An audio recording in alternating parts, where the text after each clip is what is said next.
Hello everyone, I welcome again to all of my B tutorial classes success in teaching field. आज जो हम लोग यहाँ पर डिस्कस करेंगे वो होगा हमारा पर्सनालिटी कॉन्सेप्ट, यानी कि पर्सनालिटी का कॉन्सेप्ट पढ़ेंगे पूरी तरीके से। उसको उर्दू में क्या बोलेंगे, शख्सियत का तसव्वुर बोलेंगे कि शख्सियत क्या होती है और शख्सियत किस तरह से काम करती है। उन्हीं सारी चीज़ों को आज हम लोग यहाँ पर समझेंगे और ये बिल्कुल इंपॉर्टेंट टॉपिक है, बहुत बार पूछा गया है क्वेश्चन में। देखिए यहाँ से देखेंगे हम लोग, शख्सियत अंग्रेज़ी लफ्ज़ है, पर्सनालिटी का उर्दू तर्जुमा है ना। और जो पर्सनालिटी है ना, पर्सनालिटी इंग्लिश है और शख्सियत उसका उर्दू तर्जुमा है।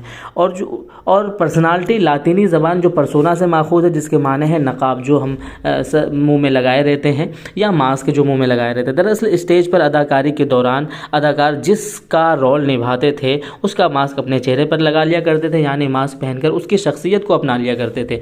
यानी लुग़वी माने देखेंगे तो शख्सियत को बाहरी या ज़ाहिरी मानों में लिया गया है, लेकिन वक्त गुजरने के साथ साथ उसको वसी तर मानों में इस्तेमाल किया जाने लगा, जिसमें ज़ाहिरी बातनी तमाम खुसूसियात को शमूलियत मिल गई। यानी किसी शख्स की वो मखसूस खूबियाँ और सिफ़ात जिनका इजहार वो मुख्तलिफ़ मौक़ों पर अपने किरदार व अफ़आल के ज़रिए करता है और वो उसकी शख्सियत का आईनादार होती है। ठीक है ना। देखिए और भी डेफिनेशन देख लेते हैं, उसके बाद में इसको मैं समझाता हूँ कि इसका मतलब क्या हुआ। ठीक है ना। देखिए यहाँ पर एक नाम है, एक ऑलपोर्ट नाम है जो बहुत मशहूर है, इन्होंने सबसे बेहतर तारीफ़ की है। ठीक है, यहाँ पर देख सकते हैं, शख्सियत फ़र्द के नफ्सी व तबई वस्फ़ का वो मुतहर्रिक निज़ाम है जो कि फ़र्द का उसके माहौल के साथ मुनफरिद मुताबिकत को मुतय्यन करता है। इसको देखिए, इतना समझ में आ गया। उसके बाद जो है वाल्टर ने भी बहुत अच्छी तारीफ़ की, ये सब आप देख लेंगे। अब मैं यहाँ पर इसका जो क्या कहते हैं कि खुलासा है, इसका क्या मतलब हुआ, यहाँ पर मैं इसको बताने की कोशिश करता हूँ। देखिए, ऊपर दी गई तारीफ़ात के तज़किये करने पर शख्सियत का माने और मफ़हूम बिल्कुल वाज़ेह हो जाता है। यानी शख्सियत एक ऐसा निज़ाम है जिसमें तबई व नफ्सी दोनों पे ही पहलू शामिल होते हैं। ठीक है ना। उसमें ऐसे अनासिर की शमूलियत होती है जो आपस में तामुल करते हैं, जिसमें वस्फ़, जज्बात, आदात, वक़ूफ़ी किरदार वगैरह शामिल होते हैं। मुतहर्रिक निज़ाम से मुराद है कि ये निज़ाम मुतग़य्यर पज़ीर है, यानी शख्सियत के वस्फ़, आदात, वक्त, हालात के साथ तब्दीली रोनुमा होती है। मिसाल के तौर पर एक इंसान जो बहुत बुज़दिल और डरपोक हो, लेकिन कुछ लोगों ने उसके तमाम घर वालों को बेरहमी से कत्ल कर दिया हो, तो उसके तकलीफ़ का बदला लेने के लिए वो क्या कहते हैं, जारह, यानी कि बहुत ज़्यादा क्या कहते हैं कि वो जारह बन जाता है, कि बहुत ज़्यादा क्या कहते हैं कि जारह ने जुल्म करने वाला बन जाएगा। अब वो उसकी शख्सियत के वस्फ़ में तग़य्युर तब्दीली है, इसलिए उसको मुतहर्रिक निज़ाम से मौसूम किया गया है। देखिए शख्सियत क्या होती है। शख्सियत आपके अंदर में जितनी भी चीज़ें हैं, आपका जो है जज्बा है, आपका जो आदत है, आदत व अतवार है, वो चीज़ें जिस तरह से दिखेंगी उसी तरह से आपको शख्सियत भी मिलेगा। सपोज दैट कि कोई इंसान बहुत नमाज़ पढ़ता है, बहुत अच्छे तरीके से रहता है, रिलीजियस को बहुत फॉलो करता है, तो ऑब्वियसली उसकी शख्सियत को क्या कहेंगे, सूफ़ी कहेंगे। और कोई बहुत चोरी करता है, यहाँ वहाँ झूठ बोलता है, तो उसको क्या कहेंगे, चोरी कहेंगे। तो जिसकी शख्सियत में जिस तरह की चीज़ें पाई जाती है उसको ही हम लोग क्या कहते हैं, पर्सनालिटी कहते हैं। ठीक है, इतना समझ में आ गया। अब यहाँ पर देखेंगे कि शख्सियत की नौइयत, यानी कि शख्सियत बनती किस तरीके से है। न्यू कोप देख सकते हैं, इन्होंने कहा है कि शख्सियत की जो नौइयत होती है वो दो भागों से बनती है। एक होता है आपका तवारुस, यानी कि आबो अजदाद, और दूसरा जो होता है आपका माहौल, यानी कि आपका जो इन्वायरमेंट है उससे आपकी जो है शख्सियत जो है बनती है, और यही चीज़ें आपको इफ़ेक्ट भी करती है। आगे देखते हैं, यहाँ पर आप देख सकते हैं शख्सियत के अक़साम अगर हम देखेंगे तो शख्सियत के अक़साम को कितने भागों में बांटा हुआ है, दो भागों में बांटा हुआ है। ठीक है, ये देख सकते हैं, इसको बोलते हैं टाइप अप्रोच, जिसे तर्ज वज़ा पर मबनी तर्ज रसाई कहेंगे, और दूसरा जो होगा औसाफ पर मबनी दर्जाबंदी, इसको कहेंगे। ठीक है ना।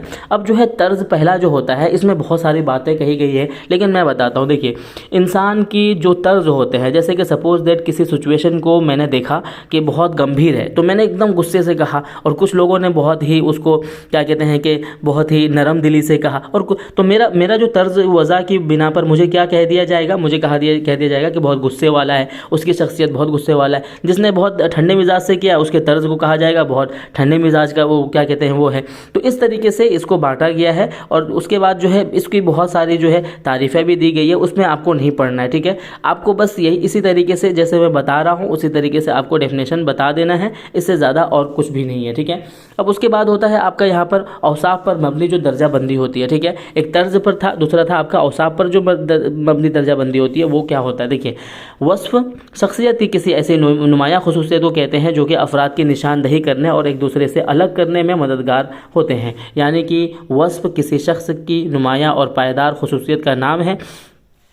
इसको अच्छे से समझिए, ठीक है। इसमें क्या कहने का मतलब, ऑलपोर्ट जी क्या कहते हैं, ये कहते हैं कि ऑलपोर्ट के मुताबिक वस्फ हमारी शख्सियत की साख्त की बुनियादी इकाई है। यानी कि हमारी जो वस्फ है, हमारी जो खासियत है, खुसूसियत है, उसी से हमारी शख्सियत बनती है। जैसे कि मैंने बताया ना, कोई बहुत सूफ़ी संत है, कोई साधु है, तो ऑब्वियसली उसको सूफ़ी कहेंगे। जिस तरीके से उसकी तर्ज अमल होगा, जिस तरीके से उसका वस्फ होगा, जिस तरीके से उसका आदत व अतवार होगा, उसी तरीके से ही उसको क्या है वो भी मिलेगा, ठीक है। क्या मिलेगा आपको, उसकी शख्सियत का नाम भी मिलेगा, ठीक है। समझ में आ गया इतना। अब देखो यहाँ पर जो दिया हुआ है, वस्फ को 3 भागों में बांटा है, ठीक है ना। कितने भागों में बांटा है यहाँ पर देख सकते हैं। ये जो है आपका वस्फ पर मबनी जो दर्जाबंदी है उसको 3 भागों में बांटा है, ठीक है। वस्फ पर मबनी दर्जाबंदी को कितने भागों में, 3 भागों में। ये देखो, असली वस्फ जो जिसे कार्डिनल ट्रेट बोलते हैं, दूसरा होता है मरकज़ी और तीसरा होता है सेकेंडरी, ठीक है। इसको आप समझिए। देखिए, असली जो होता है ना, असली का क्या मतलब हो गया है, असली का मतलब है कि उसका जो बुनियादी है, ठीक है।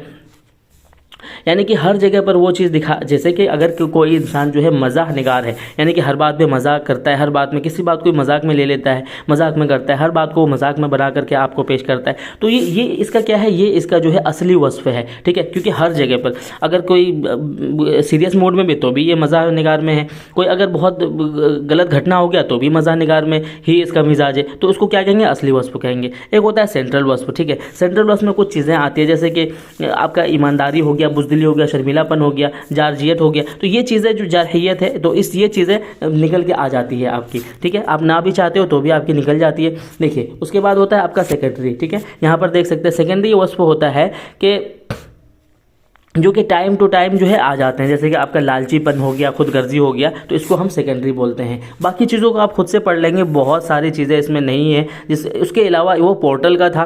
उसके बाद अगर देखेंगे तो कैटल ने भी बहुत सारी आम वस्फ, यगाना वस्फ, सतही वस्फ, मंबा वस्फ, इस तरीके से इन्होंने बांटा हुआ है। और बात एक ही है, बस आपको समझ लेना है कि इंसान की शख्सियत को किस तरीके से हम क्या कहते हैं समझते हैं, उसके आदत से, उसके अतवार से, उसके तौर तरीके से, है ना, उसकी खुसूसियत से उसकी शख्सियत को ही हम समझते हैं। उसके बाद होता है आपका factors influencing personality, heredity and environment. देखिए, आपकी पर्सनालिटी यानी कि आपकी शख्सियत को जो अफेक्ट करता है, प्रभावित करता है, मुतासिर करता है, वो क्या क्या होता है। एक होता है आपका हेरिडिटी और दूसरा होता है आपका एनवायरनमेंट, ठीक है ना। इसको पहले भी मैंने बताया है। ऑब्वियसली हेरिडिटी का किसी चीज़ को अफेक्ट करने में सबसे बड़ा रोल रहता है, ठीक है। यहाँ पर देख सकते हैं हेरिडिटी का मतलब क्या होता है, आबो अजदाद, पूरा नस्ल जो नस्ल से नस्ल चलता चला आ रहा है उसको हेरिडिटी बोलते हैं, ठीक है। अब देखिए, हेरिडिटी में क्या होता है कि जिस तरीके से आपके माँ बाप के जिस्म थे, जिस तरीके से आपके पेरेंट्स का दिमाग था, जिस तरीके से उसके क्या कहते हैं कि लंबाई है, उसके खाल है, बाल है, आँख है, बनावट है, जिस्म है,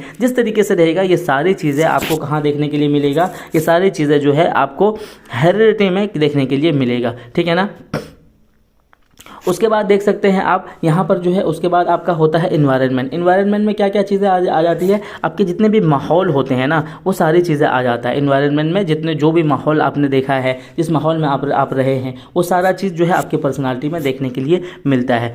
उसके बाद होता है आपका रेयरिंग पैटर्न्स। रेयरिंग पैटर्न्स का मतलब होता है परवरिश, यानी कि आपकी परवरिश जिस तरीके से हुई है उसी तरीके से आपकी शख्सियत भी बनती है। जैसे कि आपकी जो परवरिश है बहुत तहजीब, बहुत अच्छे तरीके से, इस्लामी तरीके से हुई है, तो आपकी परवरिश के बिहाफ पर आप क्या बनेंगे, आपकी शख्सियत में भी बहुत तहजीब देखने के लिए मिलेगा। एक होता है बाकायदगी, ठीक है, रेगुलरिटी, यानी कि देखिए, दूध पिलाने और ग़िज़ा देने का बाकायदा अमल बच्चे में बुनियादी एतमाद पैदा करता है, ठीक है। बाकायदगी का मतलब होता है कि कोई भी चीज़ जो है आप बाकायदा तौर पर उसको अगर अपना लेते हो तो वो चीज़ जो है बाकायदगी आपकी शख्सियत में भी दिखने लगता है, ठीक है। उसके बाद होता है वालिदैन और बच्चे के दरमियान ताल्लुकात और तामुल। ऑब्वियसली जिस तरीके से वालिदैन और बच्चे के बीच में ताल्लुकात रहेंगे, हम आहंगी रहेगी, उसी तरीके से उसकी शख्सियत में भी चीज़ें देखने के लिए मिलेगा, ठीक है। उसके बाद यहाँ पर देख सकते हैं आप, ये होता है आपका न्यूक्लियर फैमिली, यानी कि इनफरादी ख़ानदान। देखिए, इनफरादी जो ख़ानदान होते हैं ना, उसमें जो मजबूरियाँ होती है, उसमें जो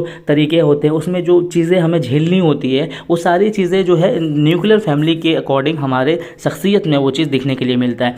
देखो ना, एक सिंपल तरीके से समझो ना, अगर मैं गरीब हूँ तो मेरी शख्सियत में गुर्बत दिखेगी, अगर मैं मालदार हूँ तो मेरे जुनून में, मेरे तरीके में, मेरे शख्सियत में अकड़पन दिखेगा। तो ये सिंपल है, इसमें बहुत ज़्यादा परेशान होने की ज़रूरत नहीं है।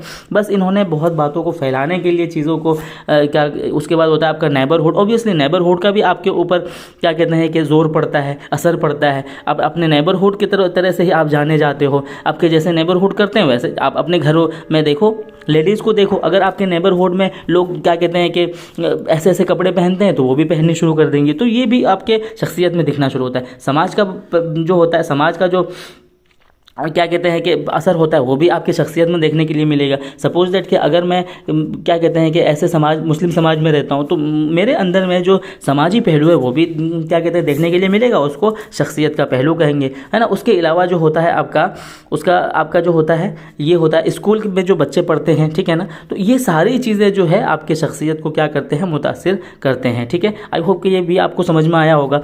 किसी तरह से कोई सुझाव हो वीडियो से रिलेटेड कि मैं बहुत जल्दी बोल रहा हूँ या फिर आपको पीडीएफ में सारी चीज़ें पढ़ करके सुनाऊं, जिस तरह से भी आप चाहते हैं उस तरीके से आप कमेंट सेक्शन में लिखें। मैं उसी तरह से आपको वीडियो प्रोवाइड करने की कोशिश करूंगा। Thank you so much video देखने के लिए।